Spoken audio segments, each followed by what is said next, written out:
Hi everyone, welcome to the Digital Supply Chain Podcast. My name is Tom Raftery, and with me on the show today I have my special guest Gabe. Gabe, welcome to the podcast. Would you like to introduce yourself? Sure, Tom. Thanks for having me. Gabe White, reside in Northwest Arkansas in the USA. And if you are familiar with geography in the USA, you'll hear me talk some about Walmart.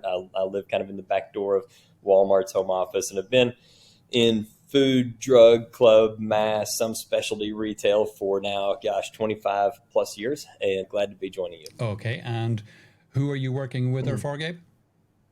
Sure, I work for One World Sync today, and One World Sync is really the world leader in product content orchestration. So if you're a brand manufacturer, then all of your product content, title, description, photos, videos, et cetera, you would house in One World Sync, and One World Sync would connect that content to retailers. Okay, cool. Now, as you brought it up, Walmart and Target recently released their earnings. Do you want to tell me a little bit about your thoughts on those? Sure. I think a couple of thoughts. One, it was really interesting. In the world of retail, of course, we all live and die by comp store sales. And comp store sales, for those who may not know, that those are the sales growth or decline at like stores or the same stores year over year. And so any new store is not factored into that, or of course store closures aren't factored in. And Target had a decline in comp store sales, pretty sizable decline, very sizable decline, especially when one factors in inflation. And Walmart had a very sizable increase, and Target's was over 5% decline in comp store sales. And really, in retail, that's a big number down. And Walmart had over 6% increase, another big number. So they both had big numbers, but in opposite directions. And I think there are a couple of things underlining there that are interesting for all of us. One is there's a little bit of a fulfilled prophecy of what the product is. So as inflation goes up, Target tends to be a little bit more, clothing and accessories and that kind of a thing, not non-essentials. And therefore you could see some decline there as inflation and economic pressure hits the consumer. And Walmart tends to be a little more staples of food. Their mix tends to be more toward food and the things that you just have to have. You have to eat. So there's a little bit of that. Additionally, I think Target has made a couple of they had a large backlash in the U.S. around some of their marketing activity in June, and they referenced that a few times in their earnings call, which was interesting. And so there are some social issues happening in the U.S. that haven't quite sorted out, if you will, and I think they've been wrapped up in some of that certainly has to have some effect in their earnings. Both retailers, of course, talked a lot about their e-commerce, and how e-commerce is such a driving force. And that has been an area that I've been associated with for a number of years now, in terms of how e-commerce fits into a traditional brick and mortar retail, into that space. Those retailers have always been stores and foot traffic, and how now does e-com play into that and really as a growth engine for them? Sure. And I mean, we've seen this huge transition to e-commerce, as you referenced there, particularly in the last 3-4 years since COVID hit and people were in lockdown and they hadn't a choice, essentially. And I mean, I think that caught a lot of retailers off guard, but they're starting to ramp up their efforts now. How are they doing? Yeah. Oh, I think every good economist should start an answer. Not that I'm an economist, but every good economist should start an answer with "it depends," which gives a ton of flexibility for where the rest of that goes. Some are doing the e-commerce offering, and these brick and mortar retailers is doing quite well, especially in Walmart. I think Target referenced in their earning call that the highest customer satisfaction is actually in their click and collect. That's of all the services Target has, their highest customer satisfaction is in click and collect. So there's something that's going on well there. And I think, at its essence, perhaps I should say, none of us really want to shop for our needs. We want to shop for our wants. I happen to enjoy trout fishing, and so I like to go shopping for trout fishing gear. And, if I were into cars, I would want to go shopping for cars and test drive. But that gallon of milk, there's nothing exciting about pulling into a parking lot, walking the 100 meters into the store, walking what seems like 500 meters back to the milk case, getting that gallon of milk, and going through it. There's nothing fulfilling about that experience. And I think so fundamentally e-commerce, because it takes so much of that friction out and allows us to fulfill our needs and spend more time on our wants, I think that it's an inevitability that that the brick and mortar in those categories that haven't traditionally been e-commerce centric become more and more so. And we've seen that, as you mentioned, COVID, and COVID certainly accelerated, but the growth curve was well underway, of course, before COVID, and then COVID just threw a little more gasoline on that fire. Yeah, indeed. And in fact, just before we hit record here, my groceries were delivered about 15 minutes ago. Right. It's something I've been doing for years, long before COVID, because to your point, I hate going to the grocery store. It's a 15-minute drive there.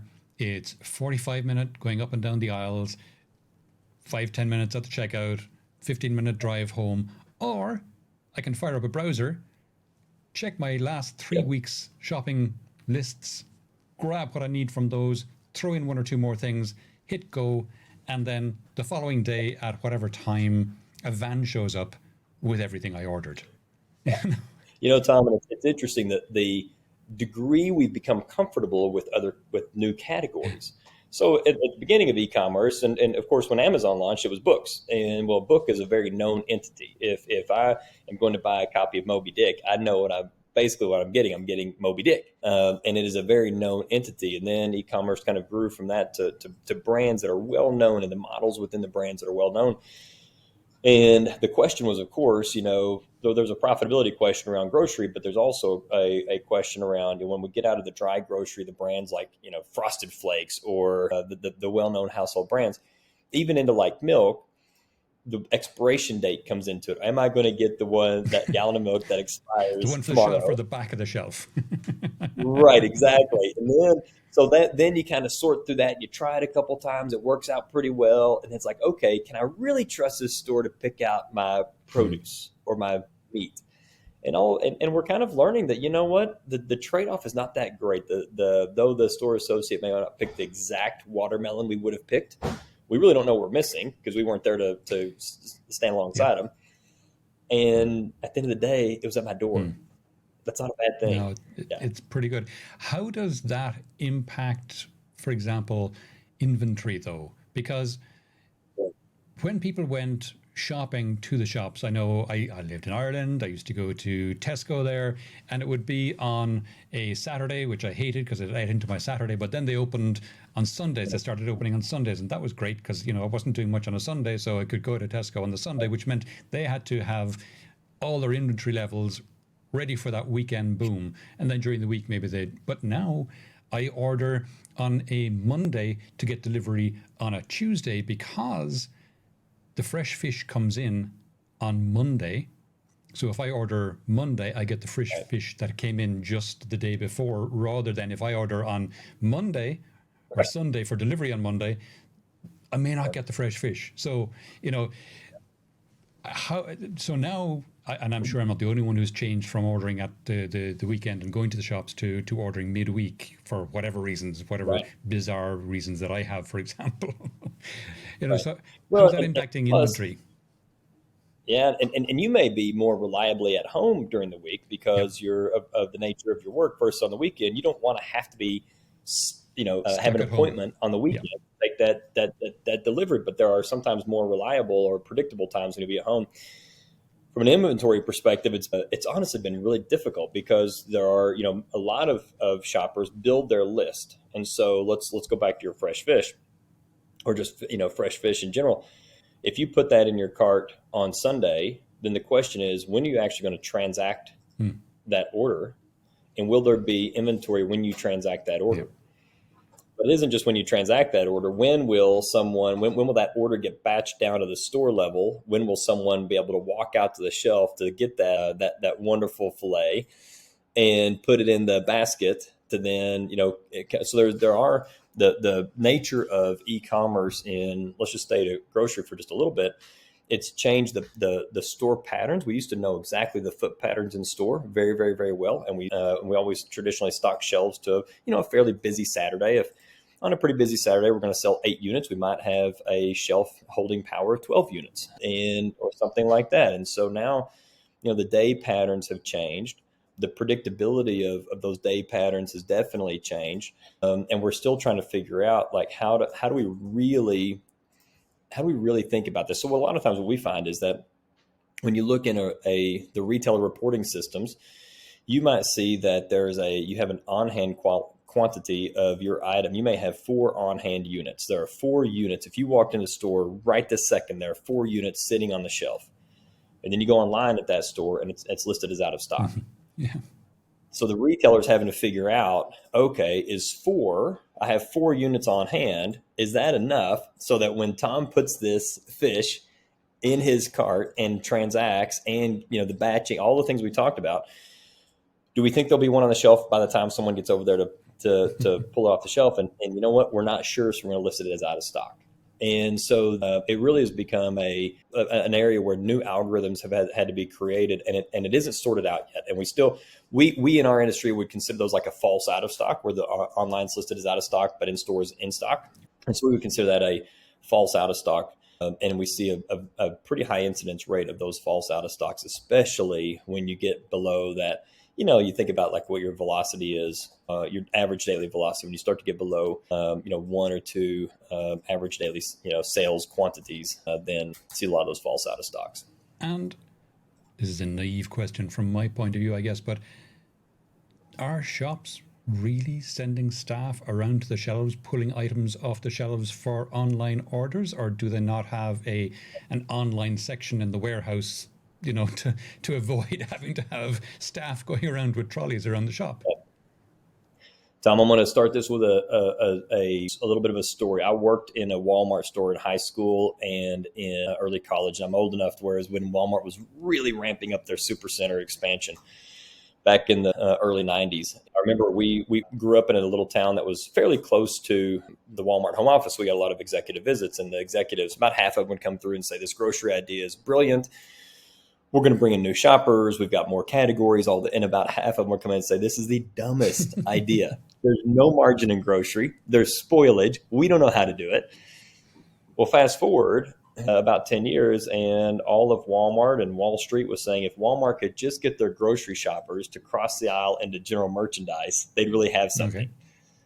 Fast forward another 10 years, Walmart launches this click and collect, their click and collect offering, and they tested, and about half the execs say, this is amazing. We're really into e-com. We're going to leverage the one asset we have, which is, stores across not just the U.S., but across the globe.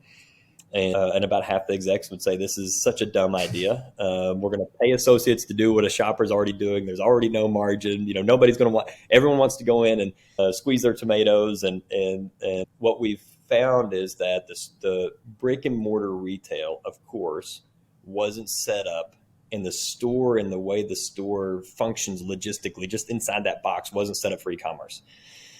So today, many, many, many times, it is someone walking from the back room with a cart, shopping the aisles and pulling the aisles.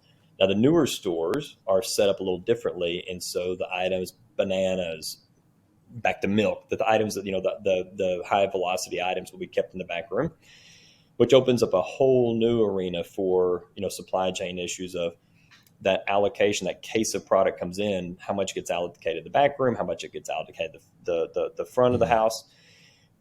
When is it out of stock? Is it out of stock at the front of the house, but in stock in the back of the house, or vice versa? And if it's out of stock at the back of the house, do they actually walk out the front of the house and get it? There are a lot of therein that we haven't solved, but most of the time in the States, for sure, most of the time it's still fulfilled from the store floor. And there's so much innovation there, right? There are dark stores, meaning only pick and pull warehouses that are being stood up at a fairly rapid rate by retailers, where bigger metropolitan areas will just fulfill out of that warehouse. But it is still, we are, as we're so early in this. This is such a new phenomenon. Really e-commerce in total, but certainly e-commerce for grocery consumables. We're so early in this that anyone who says they haven't figured out, I'd like to chat with them for a little bit, and I'd be a little bit beware of those who say they haven't figured out. And why is click and collect so popular? Yep. The store that I use, they have click and collect as well. I know that if I put in an order today, I can Yep. use the click and collect option and collect it in 1 or 2 hours time. Whereas if I want it delivered, I might have to wait 6 or 8 hours, but the only time for me, that I would use click and collect is if I needed something urgently or there wasn't a delivery window available when I wanted it. But for me, the click and collect means, about a half hour drive, 15 there, 15 back, and maybe 5 minutes waiting there and Yep. then loading the car. Whereas the deliver to the home, it shows up at home. Right. Right. Right. Well, I think it really comes down a lot of times to, what is the rhythm and pattern of your life for many, many shoppers. And so for many that work maybe a regular nine A to real five job, not job, like they me. know. For Thanks. those who are gainfully employed, right? So yeah, but they know I'm going to drive past that store every day at 5:15, Okay. every day. Meanwhile, I could have it delivered, but then I have a window of time that I have to be at home, and it's just convenient for me to drive past that store. And that click and collect is very reliable. The other thing about click and collect that I think that retailers they have not figured out yet, but is a reason to use click and collect, is impulse. There was some research, it's been probably 20 years ago now, but the average shopper in the US walked into a grocery store with 9 items on their list and left with 17. So there's some inspiration or some, oh, look at that happens in the store. And with e-commerce, that doesn't happen as much in grocery. Now, Amazon has always done a very good job of impulse with the shoppers who bought also bought. So there are those attachment opportunities, but you still look at impulse for grocery retailers, and it under indexes pretty dramatically for either delivery or click and collect. And so I think that click and collect as retailers, I think Target's a good example. They now have where you can order a Starbucks, and they're still fulfilling click and collect in under 4 minutes. So you pull in the parking lot under 4 minutes, you order a Starbucks, no matter what is a tall, skinny, whatever you want, and they will have it in the trunk of your car, or as you might say, the boot of your car, and the Starbucks in your hand in under 4 minutes. That's That's pretty pretty good. good. I think that impulse, if retailers can figure out that impulse where you really can't add the kind of forget me not items, I think that's going to be a big driver of click and collect. But click and collect versus at home delivery, so much of that has to do with the rhythm of life and adoption Sure. curve. Yeah. And so it just is it's been out there a little bit longer. And I think there's an inevitability around the adoption curve as well. Sure. That makes sense. I got to say, to your point, recently the store that I use for purchases, what they've done, it's a new thing they've rolled out, is when you go to check out, they throw up a list of things that you usually order that's not in Right. this week's order. And they say, Yeah. we noticed that you often buy this, and this, and they're not in your basket this week. If you'd like to add any of those, just click here. And you click Yep. on whichever Yep. one you'd forgotten, and boom, in it goes. And the last 3 times I've placed an order, so it's live for 3 weeks now, twice they picked things that I'd forgotten. And it was like, boom, oh yeah, that's right, I need that, Right. boom. So Right. it, it, Right. it works. I was delighted. Tom, it's so interesting. The lifetime value of an e-com shopper for a brand is such a different proposition than the lifetime value of a shopper when they walk in Yeah. store. And for a couple of reasons. One is many people start their shopping list with what they bought Yep. last time. And if you didn't buy it last time, you're not in that consideration set. So and it's very, very difficult to get a brand switch. If that item worked for you last time, why Yep. not? And then secondly is when that data comes around of, Tom typically he forgot his favorite fish. And it remind you that lifetime value is so important. That's one of the other reasons why having the supply chain and the inventory right is substitutions Mm. are one of the main tactics. When you think about where and how do we pick up a new shopper to get that lifetime value cycle going, it's either that shopper has a life stage change, is trying something new, or there's a substitution they liked it. Yeah. And so for me, I'm kind of out of the zone of I'm already married, that life change is gone. I've already gone to college, that life change is gone. I've already had kids, that life change is gone. I'm not an empty nester. There will be more life changes for me. Yeah. But it really comes down. There are very few opportunities to really intercept that e-com shopper. You can't put up the big flashy display with lights like you can in the Yeah. store. Or, It's hard to or intercept people people. handing out samples. Yeah. Yeah. Yeah. Yeah. Yeah, Yeah. right. And so that, and I think the running out of stock is such a risk. It's such a risk, and I don't think that we as a industry, we don't have the data to back up how big of a risk it is. But just from personal experience, your experience, we all know that substitution, it does tend to work. Hey, it was substituted with store brand. It was actually it was good. I'll just do that again. Yeah. And some retailers are pretty savvy in when they do a substitution, they really work that on what you bought last time list. And so what you used to buy last time, what you had a loyalty to, is now off of what you bought last time, and the substituted item is in. Okay. Well, so there's actually more friction to stay loyal to what you used to buy that was then out of stock that had to be substituted for, much less friction to make that brand switch. And for many items we buy, that there's a high transferability in what you are willing to use for that particular utility, whatever that is you're looking for. And so that's a big issue, and running out of stock, it's a risk. It's a big risk. And being in stock also is an opportunity for when other people run out of stock and you're able to be substituted for. It's really important for brands to kind of think through that. Yeah. Because if you're in a store and you are walking down an aisle looking for a particular item that you want, and it's not there, that empty spot on the shelf is going to be surrounded by 3 or 4 competitors who all are selling the same kind of thing. That's right. Whereas That's right. on your web page that you're looking at, you don't have the same thing.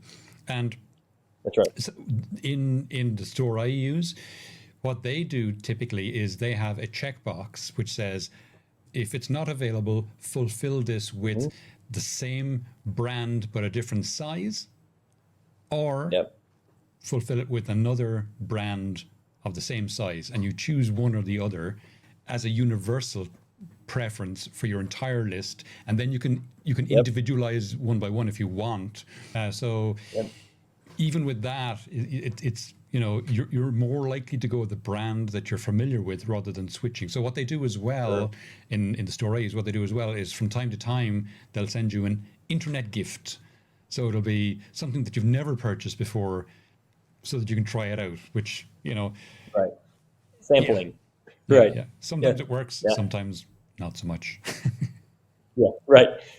I think we're all, of course, trying to figure out how do you actually generate new demand. It used to be that you launch a new item, and of course you have your advertising and marketing happening, but then you also have these big, beautiful displays when you walk in the store.